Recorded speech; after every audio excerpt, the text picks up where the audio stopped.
Hey, welcome back to Ancient Ways for Modern Days. Thanks for joining me as today we are in the book of Genesis, and we are in Genesis chapters 6 through 9. And this is the account of the flood story. And the story goes that mankind had grown more and more wicked. Mankind's heart was set on evil in so many different ways. And so God, he brings a judgment upon the earth.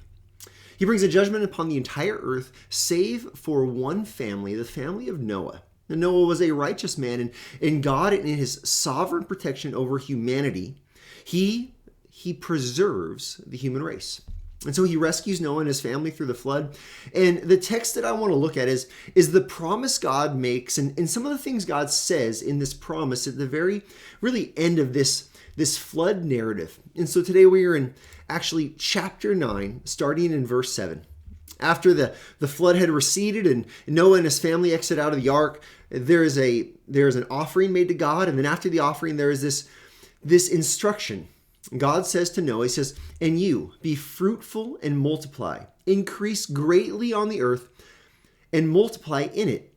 And then God said to Noah and his sons with him, "Behold, I establish my covenant with you and your offspring after you, that with every living creature that is with you, the birds, the livestock, and every beast of the earth with you, as many as came out of the ark, it is for every beast of the earth I will establish my covenant with you, and that never again shall all flesh be cut off by the waters of the flood, and never again shall there be a flood to destroy the earth."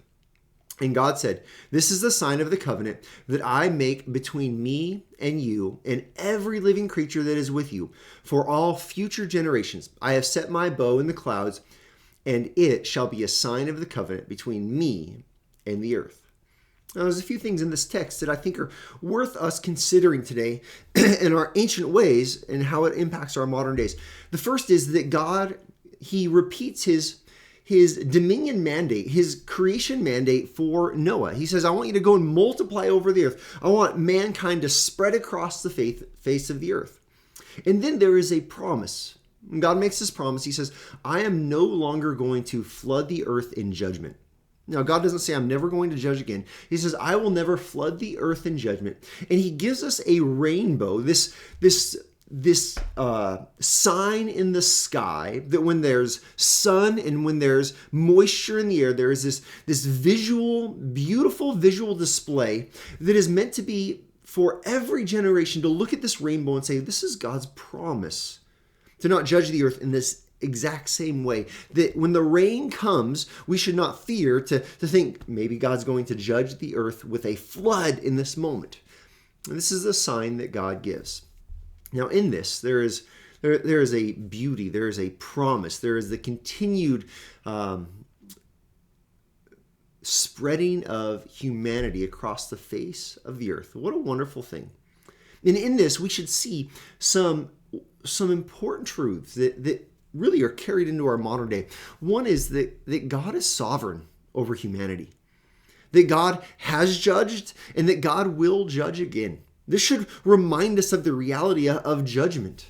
This should remind us of the judgment that all people will face for their sins. And this judgment is seen most clearly upon the cross. When Christ died to pay the price for our sins, that we have an even greater sign. When we consider the cross of Jesus Christ, we know that God's judgment toward those who have trusted in Jesus and his death and resurrection is a judgment that has been it's a promise to us that we have so much hope now, knowing that our sins have been forgiven. I hope that you have trusted in this promise. But I think there's also another notion worth considering, which is the continued wickedness of humanity. In our world, in our culture today, the rainbow is a sign that is displayed with pride over rebelling against God. The rebelling against God and his created order for a husband and wife to be joined in marriage, and that's the only appropriate place where sex is experienced. And yet our world rebels against that, not just in hidden ways, but now in prideful, flagrant ways, flaunting their rebellion against God. This is a sad, sad state that we live in. which reminds us of the necessity to continue to hold the gospel forward, because those who rebel against God, those who try to take this promise of God as a sign of their ability to rebel even more, they're those who are under the judgment of God. And we should be careful not to hate them, not to despise them, but rather to show them that there is a way to escape the judgment that comes. And the only way is Christ and Him alone. This is a reminder for us to be humble, a reminder for us to be reliant upon the Lord, and above all, to not only believe the gospel, but to share it with as many people as possible. And this is our ancient way for our modern day.